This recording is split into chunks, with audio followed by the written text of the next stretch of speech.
ఆంధ్రప్రదేశ్ రైతు సంఘం రాష్ట్ర సమితి ఇచ్చిన పిలుపులో భాగంగా కడప జిల్లా రైతు సమితి ఆధ్వర్యంలో ఈ కార్యక్రమం నిర్వహించడం జరుగుతోంది.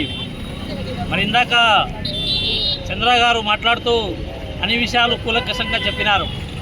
ఎందుకంటే నీటి వాటాలు మనకు తగ్గిపోయే కొద్దీ మన రాయలసీమకు పూర్తిగా ఎడారిగా మారే అవకాశం ఉంది.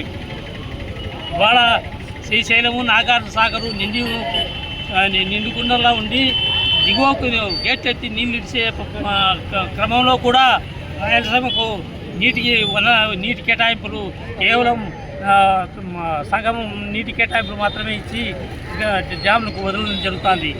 మరి పోతిరెడ్డిపాడు రెగ్యులేటర్ ద్వారా 44,000 క్యూసెక్కుల సామర్థ్యాన్ని కిందికి దిగువకు వదిలే అవకాశం ఉన్నప్పటికీ కేవలం 25,000 క్యూసెక్కులు మాత్రమే విడుదల చేస్తున్నారు. అట్లా కాకుండా దాన్ని పెంచి ఇక్కడ జిల్లాలోని బ్రహ్మసాగర్, గండికోట, SR1, SR2, ఈ మైలవరము ఇవన్నీ ఈ డ్యాములన్నీ కూడా నీటితో నింపాలని చెప్పేసి తద్వారా ఎండిపోతున్న పంటలకు కొంత మేరకైనా నీటి వదులుతాడులు ఇచ్చేదానికి అవకాశం ఉంటుంది.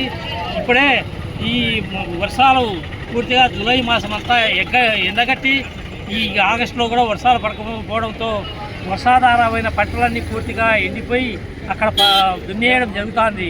మరి ఈ పద్ధతిలో పైనుంచి వచ్చిన నీళ్ళైనా కూడా డ్యాములలో నింపాలని, తద్వారా నీటి పారకం కింద ఉన్న రైతులైనా కొంత పంటలు దక్కించుకుంటారని చెప్పేసి ఆంధ్రప్రదేశ్ రైతు సంఘం కడప జిల్లా సమితి పక్షాన డిమాండ్ చేస్తున్నాం. ఈ విషయాన్ని జిల్లా కలెక్టర్ గారు జోక్యం చేసుకొని మనకు రావాల్సిన వాటా నీటిని అధికంగా పొందేదానికి చర్యలు చేపట్టాలని చెప్పేసి డిమాండ్ చేస్తున్నాం.